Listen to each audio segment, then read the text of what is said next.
નમસ્કાર વિદ્યાર્થી મિત્રો, વર્લ્ડ ઇનબોક્સની યુટ્યુબ ચેનલ પર હું કૃતાર્થ વાઘેલ આપ સૌને આવકારું છું. દોસ્તો, ખાસ આપણે દરરોજ કરંટ ભણી રહ્યા છીએ, યોજનાઓ ભણી રહ્યા છીએ. કરંટ અફેર્સનો લેક્ચર, યોજનાઓનો લેક્ચર, એનો આખો એક પ્લે લિસ્ટ છે. અને તમે જેટલા લોકો આ લેક્ચર રેગ્યુલરલી ફોલો કરશે એને સીધા સવાલો પરીક્ષામાં આવડવાના છે. એ 100% વસ્તુ છે. બીજું કે આપણે અહીંયા સવાલ પણ ભણીએ છીએ. તમને હું રોજ એક સવાલ પૂછું અને એનો જવાબ તમને નેક્સ્ટ લેક્ચરમાં મળી જતો હોય. તો આ પ્રકારનું આયોજન થઈ રહ્યું છે, એ રીતે આપણે ભણી રહ્યા છીએ. ઇન શોર્ટ, આ જે આખી સિરીઝ છે આપણા માટે ખૂબ ઇમ્પોર્ટન્ટ અને તમારી પરીક્ષાની અંદર એક ચામ લાવી દે છે. અને અમે લોકો જો અત્યારે એટલો કન્ટેન્ટ છે, એનો આખો દરિયો છે, એમાંથી પરીક્ષા લક્ષી માહિતી તમારા સુધી પહોંચાડી રહ્યા છે. તો આપણે વધારે સમય ન લેતા આજનો લેક્ચર શરૂ કરીએ. એ પહેલા એક નાની એવી માહિતી કે વર્લ્ડ ઇનબોક્સ એકેડમી જામનગર ખાતે 1 ફેબ્રુઆરી 2023 એટલે કે આજથી જ એક નવી બેચ શરૂ થવા જઈ રહી છે સાંજે 5 થી 7 કઈ જગ્યાએ? જામનગર ખાતે. જો તમને લોકોને એડમિશન લેવાની ઈચ્છા હોય કે ભાઈ હાલો આપણે પ્રોપર બેચ ભણી લેવી છે, તો તમે આ શાખાની અંદર મુલાકાત લઈ શકો, ડેમો લેક્ચર અટેન્ડ કરી શકો. ત્યાં ફેકલ્ટીના નામ પણ છે. બીજું કે તમે નથી એડમિશન લઈ શકતા, તમે અહીંયા જે તે શહેરોની અંદર ભણવા નથી જઈ શકતા, તો વર્લ્ડ ઇન બોક્સની એક મોબાઈલ એપ્લિકેશન પણ છે, Android application world in box my class. અને આ એપ્લિકેશનમાં 2 વિષય મેં ભણાવેલા છે: મોડર્ન ઇન્ડિયન હિસ્ટ્રી એટલે કે આધુનિક ભારતનો ઇતિહાસ, અને કમ્પ્યુટર. તમે આ એપ્લિકેશનમાં જોશો ને તો બધાય નિષ્ણાંત ફેકલ્ટીઓ છે, પ્રોપર રીતે વિડીયો તમને મળી જશે. અને આ એપ્લિકેશન તમે ભણી લો એટલે તમારો વર્ગ 3 ની પરીક્ષા એમને પાસ થઈ જવાય, વર્ગ 1, 2 પણ તમે પાસ કરી શકો. એ પ્રકારનો કન્ટેન્ટ એમાં આપેલો છે. જો તમે આ જામનગર શાખામાં એડમિશન લેશો તો તમને એ એપ્લિકેશન ફ્રી ઓફ કોસ્ટમાં મળવાની છે. બાકી તમે આ એપ્લિકેશનની અંદર વિષય પણ ભણી શકો, આખી બેચ પણ ભણી શકો. માત્ર ખૂબ નજીવી કિંમત છે એની પણ, અને દરેક વિષય પણ તમને ખૂબ નજીવી કિંમતે મળી જશે. બરાબર? તો એટલીસ્ટ આપણે ડાઉનલોડ કરીને ડેમો એમાં લેક્ચર છે એ જોઈ લઈએ. ભલે ખર્ચ ન કરીએ તો કશો વાંધો નથી. બીજું, તમારા કોઈ ફ્રેન્ડ સર્કલમાંથી કોઈ એડમિશન લીધું હોય વર્લ્ડ ઇન બોક્સની શાખામાં અને ત્યાં એમને એપ્લિકેશન મળી ગયેલી હોય, તો તમારે ખર્ચ કરવાની પણ જરૂર નથી. એમને તમે ભણી લેશો, તમારું કામ થઈ જશે. તો આ વાત થઈ એપ્લિકેશનની અને જામનગર એકેડમીની. ત્યાર પછી આપણો સવાલ કે ગ્લોબલ ઇકોનોમિક પ્રોસ્પેક્ટસ રિપોર્ટ કઈ સંસ્થા દ્વારા જારી કરવામાં આવે છે? જો આખો મુદ્દો મેં ભણાવી દીધેલો છે. આ સવાલ મેં તમને ગઈકાલના લેક્ચરમાં પૂછ્યો હતો, પણ આપણે આ મુદ્દો ભણ્યા હતા એની પહેલાના લેક્ચરમાં કે ગ્લોબલ ઇકોનોમિક પ્રોસ્પેક્ટસ રિપોર્ટ કઈ સંસ્થા દ્વારા જારી કરવામાં આવે છે? તો એને જારી કરનાર સંસ્થાનું નામ છે વર્લ્ડ બેંક. બરાબર? અને આજે આ લેક્ચરમાં આપણે વર્લ્ડ ઇકોનોમિક ફોરમ વિશે ખાસ માહિતી મેળવવાની છે. દાવોસની અંદર એની બેઠક યોજાય, એના વિશે આપણે ખાસ માહિતી મેળવવાની છે. ઓકે, તો ચાલો આપણો સવાલ છે.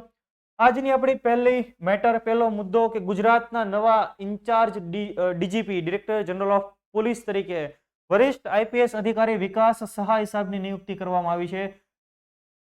ખૂબ જ મહત્વની નિયુક્તિ, આપણી પરીક્ષામાં પૂછાય એવી નિયુક્તિ. સીધો સવાલ કેવો બને, જો હું તમને સવાલ અહીંયા સાથે બનાવતો જાઉં છું કે તાજેતરમાં ગુજરાતના નવા ઇન્ચાર્જ ડીજીપી તરીકે કોની નિયુક્તિ કરવામાં આવી? તો કે આઈપીએસ વિકાસ સહાય, કે જે વર્ષ 1989 ની બેચના ગુજરાત કેડરના આઈપીએસ અધિકારી છે. આઈપીએસ, આઈએએસ, ત્યાર પછી આઈએફએસ, આઈએફઓએસ એટલે કે ઇન્ડિયન ફોરેસ્ટ સર્વિસ, બધી અખિલ ભારતીય સેવાઓ હોય. 3 મુખ્યત્વે અખિલ ભારતીય સેવાઓ કઈ કઈ?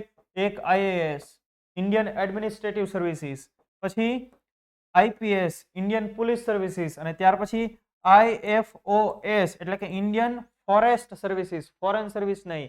તો આ 3 અખિલ ભારતીય સેવાઓ, અને આ સવાલ પરીક્ષામાં પૂછાયેલો છે. અખિલ ભારતીય સેવાઓ, અને યુપીએસસી પાસ કરીને આપણે આ બધી સેવાઓમાં જઈ શકતા હોઈએ છીએ. તો ક્યારની બેચના અધિકારી છે? વર્ષ 1989 ની બેચના અધિકારી વિકાસ સહાય સાહેબ. તમે જો એની કારકિર્દી 1999 એસપી, આણંદના એસપી તરીકે એમણે પોતાની કામગીરી કરી. એસપી એટલે સુપ્રિન્ટેન્ડન્ટ ઓફ પોલીસ. ત્યાર પછી 2001 અમદાવાદ ગ્રામ્યના એસપી, 2002 અમદાવાદ શહેરના ડીસીપી, અને ત્યારથી ડીસીપી થી લઈને છેક આઈજી 2009 બન્યા એ સુરતના, અને અત્યારે હાલમાં તેઓ રક્ષા શક્તિ યુનિવર્સિટીના મહાનિર્દેશક તરીકે સેવા આપી રહ્યા છે. 31મી જાન્યુઆરી 2023 ના રોજ આશીષ ભાટિયા સાહેબ નિવૃત્ત થયા ડીજીપી તરીકે. તો એમના સ્થાને ઇન્ચાર્જ એટલે કાર્યકારી હોદ્દો તમે કહી શકો, આઈપીએસ વિકાસ સહાય સાહેબને હવે નિયુક્ત કરવામાં આવ્યો છે ગુજરાતના ડીજીપી તરીકે. ઇન શોર્ટ, ગુજરાતની પોલીસ હવે એમના હાથમાં છે. ક્લિયર? એમણે કઈ કઈ કામગીરી કરેલી છે આપણે એની કારકિર્દી તો જોઈ, બીજી પણ જોઈ લઈએ કે ભાઈ યુનાઇટેડ નેશન્સ પીસ કીપિંગ મિશનમાં ભાગ લીધો હતો. મેં તમને થોડા સમય પહેલા જે મુદ્દો ભણાવ્યો હતો કે એવા ખાસ દેશો કે જ્યાં આતંકવાદી પ્રવૃત્તિઓ થતી હોય છે તો ત્યાં સંયુક્ત રાષ્ટ્ર પોતાની United Nations piece keeping mission ચલાવતું હોય કે દુનિયાના દેશોના સૈનિકોની અંદર ભાગ લે અને જે તે દેશમાં શાંતિ માટે થઈને તૈનાત કરવામાં આવ્યો હોય અને આવા સૈનિકો મોકલવાની અંદર ભારત વિશ્વના ટોચના દેશોમાં છે. ભારતના સૈનિકો સૌથી વધારે કાર્યરત રહેતા હોય છે. તો એ કહેવાય united Nations piece keeping mission. ખાસ કરીને આફ્રિકા ખંડના કેટલાક દેશો, યુરોપની અંદર પણ ઘણી જગ્યાએ. અને આમણે વિકાસ સહાય સાહેબે વર્ષ 1998-99 ની અંદર બોસ્નિયા હર્જગોવિના, તો એની અંદર યુરોપિયન કન્ટ્રી છે બરાબર, ઇટાલીની નજીક આવેલો દેશ છે, ત્યાં પોતે એને કામગીરી કરેલી છે સંયુક્ત રાષ્ટ્રના શાંતિ મિશનની અંદર. બીજું, દેશની પ્રથમ પોલીસ યુનિવર્સિટી રક્ષા શક્તિ યુનિવર્સિટી, એના એસ્ટાબ્લિશમાં પણ એમણે ખૂબ મહત્વની કામગીરી કરેલી છે. તો આ પ્રકારની એમની કારકિર્દી છે ને એટલે જ આખરે એમને ગુજરાતના ડીજીપીનો ચાર્જ સોંપવામાં આવ્યો છે, વિકાસ સહાય IPS. ત્યાર પછીનો એક મહત્વનો મુદ્દો, આ સવાલ તમે એવું ધારી લો કે આવનારી કોઈ એકાદી પરીક્ષામાં પૂછાશે. 5 સ્ટાર રેન્કનો ક્વેશ્ચન છે. નવું artificial intelligence tool chat GPT. તો પહેલા તો આપણે સમજી લઈએ કે આર્ટિફિશિયલ ઇન્ટેલિજન્ટ કોને કહેવાય. આર્ટિફિશિયલ ઇન્ટેલિજન્સ આપણે નથી, આ બહુ ઇન્ટેલિજન્ટ માણસ છે, ખૂબ હોશિયાર છે, પણ આ તો આર્ટિફિશિયલ ઇન્ટેલિજન્સ મેં આખો કન્સેપ્ટ માય ક્લાસમાં કમ્પ્યુટરમાં ભણાવેલો છે, છતાંય આપણે અહીંયા ભણી લઈએ, જેને ટૂંકમાં આપણે AI કહીએ છીએ. હવે જો કમ્પ્યુટર બનાવ્યું કોણે, તો કે માણસે બનાવ્યું. હવે એવા કમ્પ્યુટર, અત્યારે એવા રોબોટ બનવા માંડ્યા છે, અત્યારે એવી કમ્પ્યુટર સિસ્ટમ બનવા મળી છે કે જે પોતાની રીતે નિર્ણય લઈ શકે પરિસ્થિતિને આધીન. તો એવા રોબોટ, એવી સિસ્ટમ કે જેને પોતાની સ્વયંની બુદ્ધિ છે, જે સ્વયં ઇન્ટેલિજન્સ છે, પણ એને બનાવ્યા છે કોણે? માણસો. એટલે કૃત્રિમ રીતે બુદ્ધિ ધરાવનારા સિસ્ટમ, કમ્પ્યુટર, એ જે ટેકનિક છે ને આપણે આર્ટિફિશિયલ ઇન્ટેલિજન્સ કહેતા હોય. એનું ઉદાહરણ છે આપણી પાસે, તો કે હા, રોબોટ સોફિયા.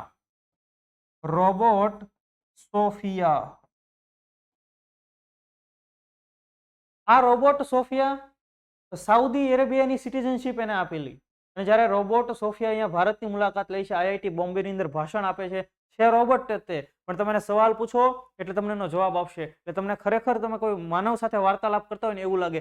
મતલબ એ ઇન્ટેલિજન્સ છે, પણ કેવી રીતે? આર્ટિફિશિયલ, કૃત્રિમ રીતે બુદ્ધિ એની પાસે છે. એટલે આર્ટિફિશિયલ ઇન્ટેલિજન્સને શું કહેવાય ગુજરાતીમાં? કૃત્રિમ બુદ્ધિમત્તા કહેવાય. તો રોબોટ સોફિયાને જ્યારે અહીંયા પૂછવામાં આવ્યું, એને જ્યારે એનું ભાષણ આપ્યું IIT બોમ્બેમાં, ત્યારે એને શું કીધું કે અમે એવું ઈચ્છીએ કે અમારી વસ્તી હોય તો આપણે હું નાના રોબોટ તૈયાર કરવાના એમ.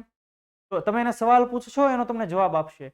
તો આવું જ એક ટૂલ તાજેતરમાં લોન્ચ કરવામાં આવ્યું છે, જેનું નામ છે ચેટ GPT. શું નામ છે એનું? Chat GPT. અને સાથે તમે અહીંયા એ પણ યાદ રાખો કે GPT નો અર્થ થાય જનરેટિવ પ્રી ટ્રેન્ડ ટ્રાન્સફોર્મર, અને આ એનો એક સિમ્બોલ છે ચેટ GPT નો, જનરેટિવ પ્રી ટ્રેન્ડ ટ્રાન્સફોર્મર. હવે આ કેમ ચર્ચામાં રહ્યું? તો કે આ ટૂલ આર્ટિફિશિયલ ઇન્ટેલિજન્સ ધરાવતું ટૂલ છે. તમે એને કાંઈ પૂછશો, તમને કાંઈ કોડિંગનો પ્રશ્ન થાય, જો અત્યારે ડેવલપમેન્ટ બધા સોફ્ટવેર એન્જિનિયરો કરતા હોય, તો એને કોડિંગમાં એરર આવે તો એરર સોલ્વ કરી દેશે. એને કેટલી બધી પરીક્ષાઓ પાસ કરી લીધી. જો અમેરિકન મેડિકલ સાયન્સની અઘરી ગણાતી પરીક્ષાને પાસ કરી લીધી. ત્યાર પછી વોર્ટન બિઝનેસ સ્કૂલની MBA ની પરીક્ષા પાસ કરી લીધી. મિનીસોટા લો સ્કૂલની કાયદાની પરીક્ષા પાસ કરી લીધી. જે લોકો કમ્પ્યુટર ફિલ્ડના છે એને ખ્યાલ હશે, HTML ને જાવાસ્ક્રિપ્ટ ને એવું બધું કામ કરવાનું થતું હોય, એમાં કોડિંગ કરવાનું થતું હોય, તો એમણે જાવાસ્ક્રિપ્ટના કોડિંગ કરી શકે એટલું આ ઇન્ટેલિજન્ટ ટૂલ છે. અને એટલે જ અત્યારે જે નિષ્ણાંત લોકો એ શું કહે છે કે આવનારા સમયમાં ગૂગલને પણ આંટી મારશે એમ. કેમ કે તમે ગૂગલમાં સર્ચ એન્જિનમાં કંઈક સર્ચ કરો તો ઘણા બધા રિઝલ્ટ આપે. જ્યારે આ ચેટબોટ એટલે ખબર પડે ને, તમે ઘણી વેબસાઇટ કેમ જોવો તો એક ચેટબોટ હોય, how can I help you એવો મેસેજ લખાઈને આવે, તરત એમાં કંઈક ટાઈપ કરો એટલે તરત સામો રિપ્લાય આપે, એને ચેટબોટ કહેવાય. તો આ પ્રકારનો આખો આર્ટિફિશિયલ ઇન્ટેલિજન્સ ચેટબોટ છે. બીજું, આ ચેટબોટ લખાણ લખી દેશે, ભાષણ તૈયાર કરી દેશે, અને એનો ડેમો હમણાં થયો કે એક અમેરિકન સેનેટર એટલે અમેરિકાના સાંસદ સભ્ય, જેનું નામ છે જેક ઓચ નિકોલસ, એનું ભાષણ તૈયાર કરી દીધું, અને આ જેક સાહેબે એનું ભાષણ અમેરિકન સંસદની અંદર એને રજૂ પણ કર્યું હતું. તો આટલું ઇન્ટેલિજન્ટ ચેટબોટ જેનું નામ છે ચેટ GPT, જે કોણે તૈયાર કર્યું છે? તો કે અમેરિકાની એક આર્ટિફિશિયલ ઇન્ટેલિજન્સ રિસર્ચ કરનારી એક લેબોરેટરી, એક સંસ્થા જેનું નામ છે OpenAI, એના દ્વારા આ ચેટબોટ ડેવલપ કરવામાં આવ્યો છે. જો લખાણ સ્વરૂપે તમે એને કોઈ ઇનપુટ આપશો તો માનવ જેવો જ તમને રિસ્પોન્સ આપશે. એ પ્રકારનો ચેટબોટ છે. ઓપન જીપીટી યાદ રહેશે દરેકને. જો આ મુદ્દો એટલો ઇમ્પોર્ટન્ટ છે કે અહીંથી સીધો સવાલ બનશે. તો આપણે જે કંપનીને ડેવલપ કર્યો છે એના વિશે થોડુંક જોઈ લઈએ. Open AI. Open AI, AI એટલે આર્ટિફિશિયલ ઇન્ટેલિજન્સ.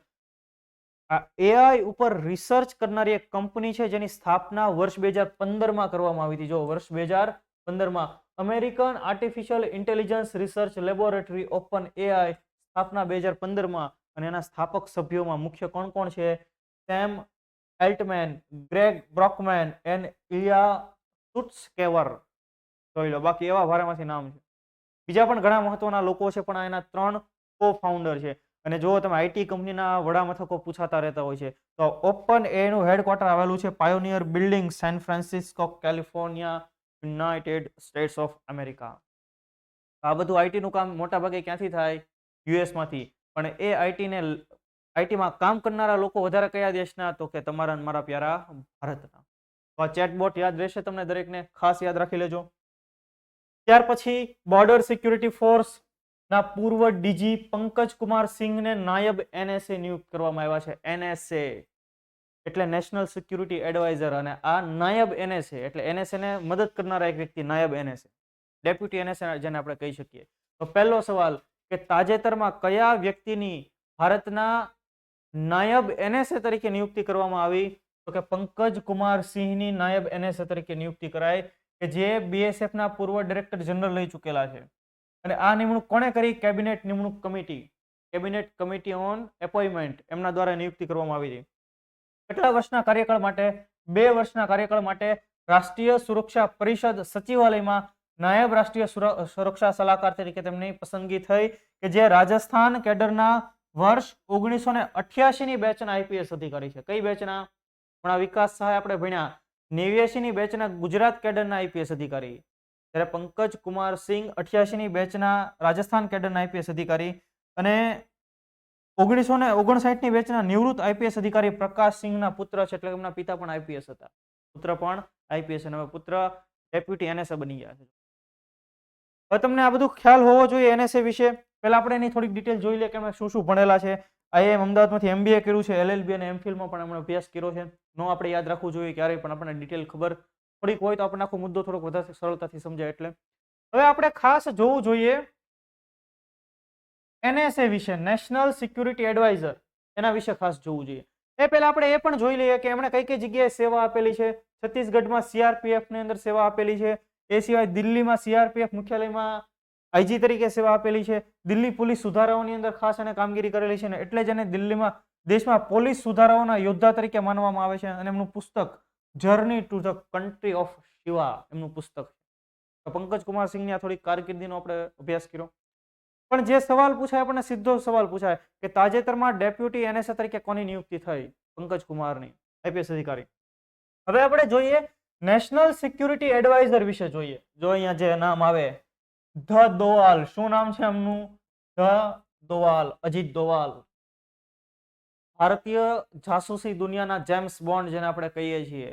અને એક એવી ઇન્ફોર્મેશન કે જેમણે ખુદે શેર કરેલી છે, એટલે અહીંયાથી શેર કરવામાં કોઈ પ્રશ્ન નથી, કે ભાઈ એમણે 7 વર્ષ સુધી લાહોરની અંદર ભારત વતી જાસૂસીનું કામ કર્યું છે.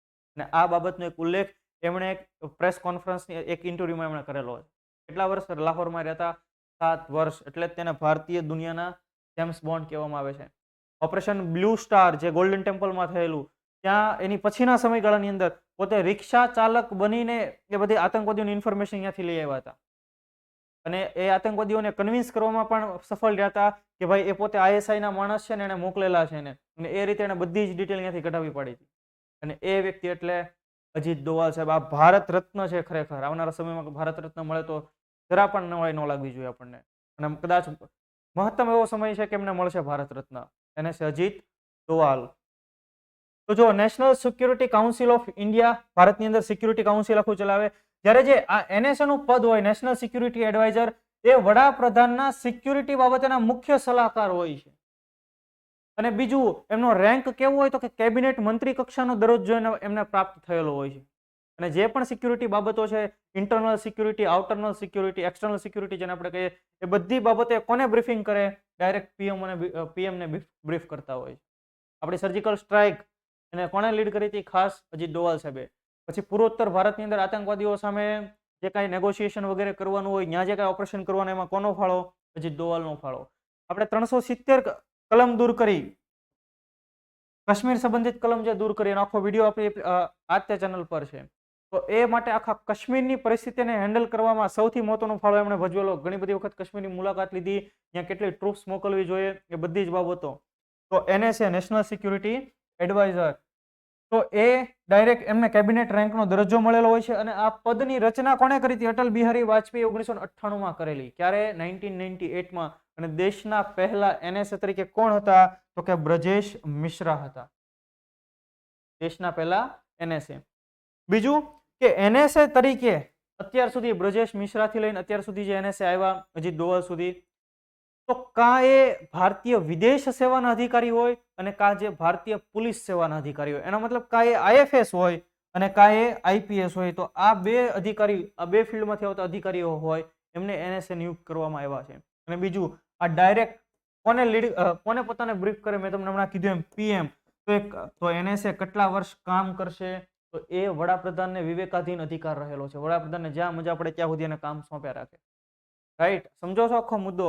એટલે આ વ્યક્તિ ભારતનું ખરું રત્ન છે, એ 100% છે, national security adviser Ajit Doval. ત્યાર પછી આપણે જોઈએ અમેઠી, ઉત્તર પ્રદેશના અમેઠીમાં ક્લાશનિકોવ AK-203 રાઇફલનું ઉત્પાદન. હવે આપણે AK-47 રાઇફલ તો જોયેલી જ છે, ફોટા એના જોતા હોઈએ છીએ. તો એનું એક બીજું વર્ઝન AK-203 રાઇફલ, હવે એનું ઉત્પાદન ભારતની અંદર શરૂ થઈ ગઈ છે, મેડ ઇન ઇન્ડિયા. તો ઉત્તર પ્રદેશના અમેઠીની અંદર આ રાઇફલનું પ્રોડક્શન શરૂ થઈ ગયું છે. જેના માટે ભારત અને રશિયા વચ્ચે અમુક વર્ષો પહેલા કરાર છે હતા. તો જોઈએ આપણે ડિટેલ કે ભારત અને રશિયા વચ્ચેના એ કરાર, ઉત્તર પ્રદેશના અમેઠીમાં ક્લાશનિકોવ AK-203 રાઇફલનું ઉત્પાદન શરૂ થયું. અને આ ભારત અને રશિયાનું સંયુક્ત સાહસ છે. કઈ કઈ કંપની? તો જુઓ, ભારતનું ઓર્ડિનન્સ ફેક્ટરી બોર્ડ, જેને ગુજરાતીમાં શું કહેવાય? આયુધ નિર્માણ બોર્ડ, ભારતની અંદર શસ્ત્રોનું ડેવલપમેન્ટ કરનારું બોર્ડ. બીજું, રોસોબોરોનેક્સપોર્ટ, રશિયાની કંપની. એ બંને સાથે મળીને અમેઠીની અંદર આ પ્રકારની કામગીરી શરૂ કરી, આ રાઇફલ બનાવવાની શરૂઆત કરી. અને એને નામ શું મળેલું છે? જુઓ તમે, ક્લાશનિકોવ, એને નામ મળેલું છે ક્લાશનિકોવ ઇન્ડિયા બ્રાન્ડ નેમ. ક્લાશનિકોવ ઇન્ડિયા એવું એને નામ મળેલું છે. ઇન શોર્ટ, ભારતનું નામ પણ એની અંદર આવી ગયું છે. ભારતના નામની સાથે આ પ્રકારના આખું રાઇફલનું ઉત્પાદન શરૂ થયું છે અમેઠીમાં, ઉત્તર પ્રદેશનું અમેઠી. ખાસ યાદ રાખજો, એ સીધો સવાલ ત્યાં પૂછાય. Indo Russian rifles private limited ખાસ આની સાથે સંકળાયેલી. AK-20 સિરીઝની એસોલ્ટ રાઇફલનું ઉત્પાદન શરૂ કરનારો ભારત વિશ્વનો પહેલો દેશ. અને વિશ્વની અંદર સૌથી સફળ રાઇફલ હોય તો એ કઈ છે? AK-47, કે ઘણા વર્ષો સુધી વાપરવા છતાંય એને કઈ નુકસાન નથી થતું. ઘણા જમીનની અંદર દટાઈ ગયેલી હોય, બરફની અંદર હોય, એ બહુ એને વાંધો આવતો નથી. AK-47 બરાબર. એટલે રશિયન મેડ આ વેપન, સારી ક્વોલિટીનું વેપન.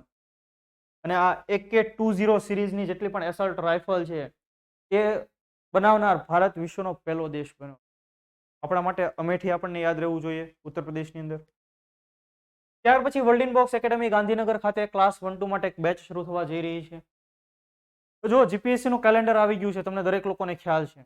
અને એમાં વર્ગ 1-2 ની પણ આપણે જે ગુજરાત એડમિનિસ્ટ્રેટિવ સર્વિસ, જેને આપણે કહેતા હોય gas cadre, Gujarat administrative services, તો એની ઘણી બધી પોસ્ટ પણ છે. તમે એવું ઈચ્છો કે ભાઈ હવે નેક્સ્ટ એક્ઝામની અંદર આપણે ક્વોલિફાય થવું છે, તો આ બેચ તમારા માટે ઇમ્પોર્ટન્ટ, કેમ કે પ્રિલિમ, મેન્સ અને ઇન્ટરવ્યુ ત્રણેયની તૈયારી કરાવશે અને નિષ્ણાત ફેકલ્ટીઓ હશે. તમારે જો એમનું એડમિશન નથી લેવાનું, તમારે ત્યાં પહેલા ડેમો લેક્ચર અટેન્ડ કરવાના છે, પછી તમારે એડમિશન લેવાનું. એવી રીતે કોઈ પણ ઉતાવળ કરવાની નથી. ત્યારથી બેચ શરૂ થાય છે. ખાસ આપણે યાદ રાખીએ કે 6 ફેબ્રુઆરીથી બેચ શરૂ થાય છે, જેનો સમય છે 1 થી 6. સામાન્ય રીતે કોઈ પણ બેચ હોય એનો સમય 2 કલાકનો રહેતો હોય, 2 થી 4 હોય, 4 થી 6 હોય, 8 થી 10 હોય. પણ આ જીપીએસસીની બેચનો સમય છે 1 થી 6. પ્રિલિમ, મેન્સ અને ઇન્ટરવ્યુ ત્રણેયની તમને પ્રિપરેશન કરાવવામાં આવશે. ડન. કઈ જગ્યાએ? ગાંધીનગર ખાતે. તમને એમ થાય કે ભાઈ આના વિશે વધુ માહિતી જોઈતી છે તો શાખાની મુલાકાત લો. અધરવાઇઝ તમે 75 06 18 18 અને 823 823 87 87 પર કોલ કરીને પણ. ચાલો પાછા આપણે આપણા મેટર ઉપર આવી જઈએ. શ્રીરામ, જય શ્રીરામ. શ્રીરામ જાનકી યાત્રા ભારત ગૌરવ ટ્રેન. તો તાજેતરમાં ભારતીય રેલવે એક ઘોષણા કરી કે ભાઈ રામ સાથે સંબંધિત જેટલા પણ સ્થળો છે એ સ્થળોની મુલાકાત માટે થઈને એક સ્પેશિયલ ટ્રેન શરૂ કરવામાં આવશે. અને ક્યારથી? તો કે 17 ફેબ્રુઆરી 2023 થી આ ટ્રેનને શરૂ કરાશે દિલ્હીથી, કે જેટલા પણ રામ સાથે સંબંધિત સ્થળો છે જે લોકો એની મુલાકાત લઈ શકે એના માટેની સ્પેશિયલ ટ્રેન 17 ફેબ્રુઆરીથી દિલ્હીથી એને પ્રસ્થાન કરવામાં આવશે. જેનું નામ શું આપ્યું? ભારત ગૌરવ ટ્રેન. તો જો ભારતીય રેલવે શ્રીરામ જાનકી યાત્રા, એને નામ જ એવું મળ્યું છે શ્રીરામ જાનકી યાત્રા. અયોધ્યાથી જનકપુર કે જ્યાં માતા સીતાનો જન્મ થયેલો છે એ પ્લેસ ક્યાં આવેલું છે? એ પ્લેસ નેપાળમાં આવેલું છે. ઓકે, તો જો ભારતમાં અયોધ્યા બટ ઓબ્વિયસ છે, રામની વાત આવે તો અયોધ્યાની વાત હોય જ તે. રામ મંદિર પણ બની રહ્યું છે. તો અયોધ્યા, નેપાળમાં જનકપુર, એ સુધીના જેટલા પણ સ્થળો છે એની વચ્ચે આવનારા બીજા પણ સ્થળો છે એને જોડનારા માર્ગ પર આ ભારત ગૌરવ ટ્રેન ચાલશે. એ બધા સ્થળોને આવરી લેશે અને ત્યાં લોકોને મુસાફરી કરવાનો મોકો મળશે અને દર્શન કરવાનો મોકો. કયા કયા સ્થળો? તો કે નંદીગ્રામ, સીતામઢી, કાશી, પ્રયાગરાજ એટલે કે જૂનું નામ એનું અલ્હાબાદ. તો આટલા બીજા સ્થળો પણ એમાં આવરી લેશે. અને આ 7 દિવસની આખી આ યાત્રા રહેશે. એટલે આપણે નથી કહેતા કે ભાઈ ટૂર પેકેજ આટલા દિવસનું, આટલા રાઈટ, આટલી નાઇટ, આટલા ડે, એમાં આટલા લંચ સમાવેશ છે, આટલું બ્રેકફાસ્ટની હોય, અધર એક્ટિવિટી કરી તો એક્સ્ટ્રા ચાર્જ થશે. બરાબર. તો આ 7 દિવસનું આખું એક પ્રકારનું ટૂર પેકેજ છે. ભગવાન રામ, માતા સીતા, એની સાથે સંબંધિત સ્થળોને આવરી લેતું અને એ પ્રકારનું આયોજન કર્યું છે ભારતીય રેલવે. અને ટ્રેનને નામ મળ્યું છે ભારત ગૌરવ ટ્રેન. અને બટ ઓબ્વિયસ છે કે ભાઈ ભારત ગૌરવ જ છે. ઓકે, તો આ બધા સ્થળોને આવરી લેતી આખી ટ્રેન ભારત ગૌરવ ટ્રેન. ત્યાર પછી આઈપીએલ, મહિલા આઈપીએલ. અત્યાર સુધી આપણે પુરુષોની આઈપીએલ જોતા આવ્યા છીએ. હવે મહિલા આઈપીએલ. તો હવે મહિલા આઈપીએલ ની પણ 2023માં શરૂઆત થઈ ગઈ, શરૂ થશે. તો એના માટેની અત્યારે મીડિયા રાઇટ્સ નું વેચાણ થયું હતું. તો મહિલા આઈપીએલ ના મીડિયા રાઇટ્સ કોને વેચવામાં આવ્યા? વાયકોમ 80 ને ખરીદી લીધા મીડિયા રાઇટ્સ. અને કેટલા રૂપિયામાં? 951 કરોડ રૂપિયામાં મીડિયા રાઇટ્સ ખરીદી લીધા છે 2023 થી લઈને 2027 માટે. ડિઝની, હોટસ્ટાર, સોની, આ બધા લોકો પણ આ બીડમાં હતા. ભાઈ અમારે મીડિયા રાઇટ્સ એના જોઈએ છે મહિલા આઈપીએલ ના. પણ એના બદલે હવે વાયકોમ 18 ને મળી ગયા છે 951 કરોડ રૂપિયાની. હવે તમે જો આગામી 5 વર્ષ દરમિયાન આજે વિમેન આઈપીએલ છે એની દરેક મેચની કિંમત કેટલી હશે? 7.09 કરોડ. એક મેચ દીઠ એટલા કરોડ રૂપિયાની એક મેચની એટલી કિંમત બોલાય, એક કિંમત એટલી થાય. હવે તમે જુઓ ને, પાકિસ્તાનની અંદર આઈપીએલ જેવી ટુર્નામેન્ટ હાલે છે. પાકિસ્તાનમાં પુરુષોની ટુર્નામેન્ટ, એની એક મેચની કિંમત કેટલી થાય? 2 પોઈન્ટ સમથિંગ કંઈક કરોડ, 4 કરોડ કેવું કંઈક છે. એટલે કે પાકિસ્તાનની પુરુષોની ટુર્નામેન્ટ કરતા ભારતની મહિલાઓની ક્રિકેટની જે વેલ્યુએશન છે એ વધી ગઈ. અને આનાથી બીસીસીઆઈને ખૂબ સારું એવું નાણાં ભંડોળ ભેગું થઈ ગયું. તમે સમજો છો આ પ્રકારનું આયોજન. બીજું તમને એક સાથે મને બીજો મુદ્દો યાદ આવે છે. Under 19 female world cup, female T20 world cup તાજેતરમાં આફ્રિકામાં યોજાણો. અને એ કોણ જીત્યું? પહેલો જ વર્લ્ડ કપ હતો એ ભારતની ટીમ અંડર 19 ટીમ જીતી ગઈ. અને આજે ભારત અને ન્યુઝીલેન્ડ વચ્ચે અમદાવાદના મોટેરાની અંદર ત્રીજી T20 છે. ત્યાં આપણી આ અંડર 19 ફિમેલ T20 વર્લ્ડ કપના જેટલા પણ ખેલાડીઓ છે, શેફાલી વર્માની કેપ્ટનસીમાં એમાં વિજેતા બનેલા છે. તો એ બધાનું સન્માન કરશે ભારતના master blaster cricketer Sachin Ramesh Tendulkar. બરાબર. તો આ જો પહેલી T20 પુરુષોનું જયારે રમાણું 2007માં, એ પણ આફ્રિકામાં હતો. ધોની કેપ્ટન હતા, આપણે વિજેતા બન્યા હતા. યાદ આવે છે તમને દરેકને? કોની સામે વિજેતા બન્યા હતા? પાકિસ્તાન સામે વિજેતા બન્યા હતા. છેલ્લે તમને યાદ હોય તો શ્રીશાંતે કેચ પકડ્યો હતો. અને અત્યારે under 19 female T20 world cup કહેવાય ભાઈ. અને એ પણ પહેલો વર્લ્ડ કપ, એમાં ભારતની ટીમ વિજેતા બની. તો એમને પણ આપણે ખૂબ બધાઈ દેવી જોઈએ. જો આ સવાલો બધા પૂછાય, અહીંથી દરેકમાંથી સવાલ નીકળે એવા મુદ્દાઓ છે. બરાબર, આપણે કોઈ ફુઝુલ ચર્ચા નથી કરતા. ત્યાર પછી આપણે જોઈએ વર્લ્ડ ઇકોનોમિક ફોરમની બેઠક યોજાઈ ક્યાં? સ્વિટ્ઝરલેન્ડના દાવોસમાં. તો જો 16 થી 20 જાન્યુઆરી વર્લ્ડ ઇકોનોમિક ફોરમ, જેને આપણે વિશ્વ આર્થિક મંચ કહીએ છીએ, એની 5 દિવસની બેઠક યોજાઈ સ્વિટ્ઝરલેન્ડના દાવોસ ખાતે. દર વર્ષે દાવોસની અંદર વર્લ્ડ ઇકોનોમિક ફોરમની બેઠક યોજાતી હોય છે, જેની અંદર વિશ્વના બિઝનેસમેન ભાગ લેતા હોય છે, અલગ અલગ મંત્રીઓ ભાગ લેતા હોય છે, જે અલગ અલગ ક્ષેત્રના નિષ્ણાંતો છે એ ભાગ લેતા હોય છે. તાજેતરમાં કેટલામી આવૃત્તિ હતી? 53મી આવૃત્તિ હતી. હવે આમાં કઈ કઈ બાબતની ચર્ચા કરવામાં આવી તો જુઓ ખાસ. પહેલા તો યુક્રેન વોર, રશિયા અને યુક્રેન વચ્ચેનું વોર, એના કારણે આખા વિશ્વની ઇકોનોમી ડાઉન થઈ જાય છે. પણ અત્યારે ઇકોનોમિક સર્વે જારી થયો, સરકારે શું કીધું કે વિશ્વ મંદી તરફ જઈ રહ્યું છે, હા, પણ ભારતને ઓછો વાંધો આવશે.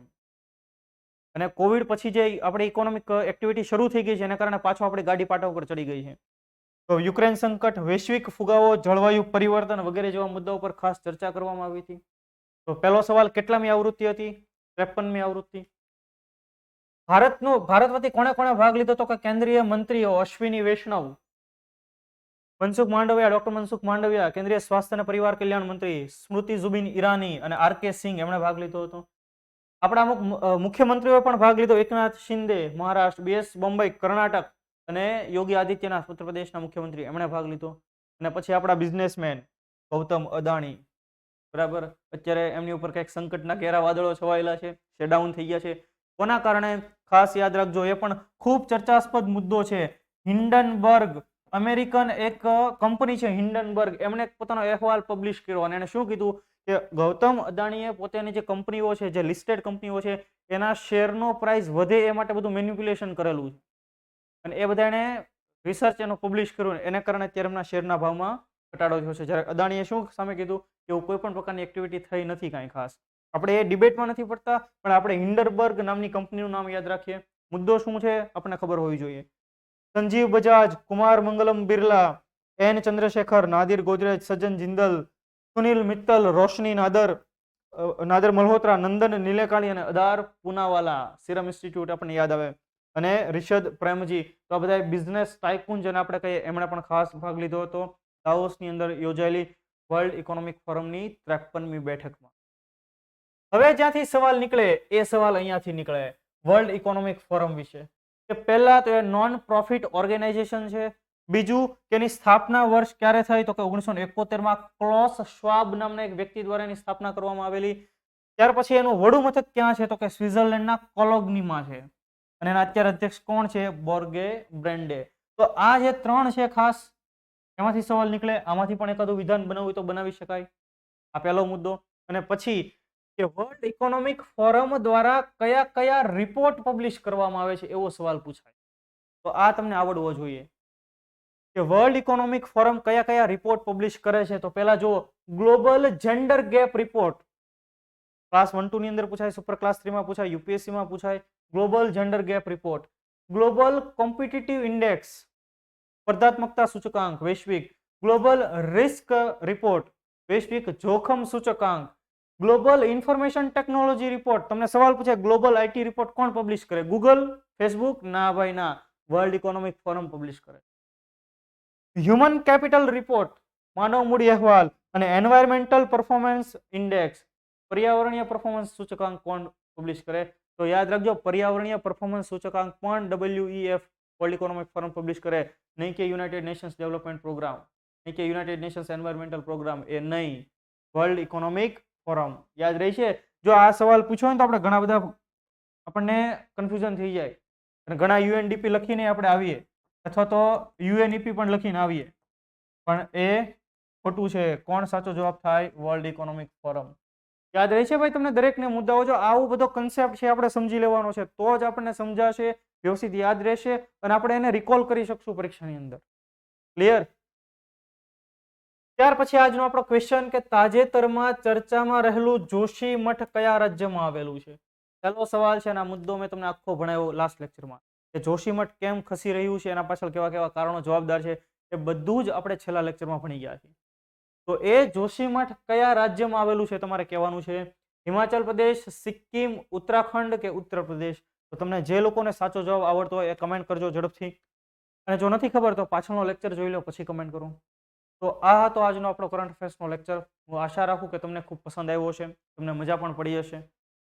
તમે એવું ઈચ્છો કે તમારા સુધી વર્લ્ડ ઇનબોક્સના દરેક ઇનિશિયેટિવ સૌથી પહેલા પહોંચે, તો ખાસ આ સોશિયલ મીડિયા હેન્ડલ્સને તમે ફોલો કરો.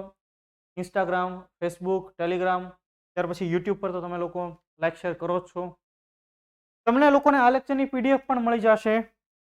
આ ટેલિગ્રામ ચેનલ તમે જોઈન કરી લેશો એટલે ત્યાં તમને પીડીએફ મળી જશે. ડન. તો બસ આપણે આવા જ કંઈક મુદ્દાઓ ભણવા છે. ફરી પાછા આપણે નેક્સ્ટ લેક્ચરમાં ભેગા થશું. ત્યાં સુધી મને ઇજાજત આપો. જય હિન્દ, જય ભારત.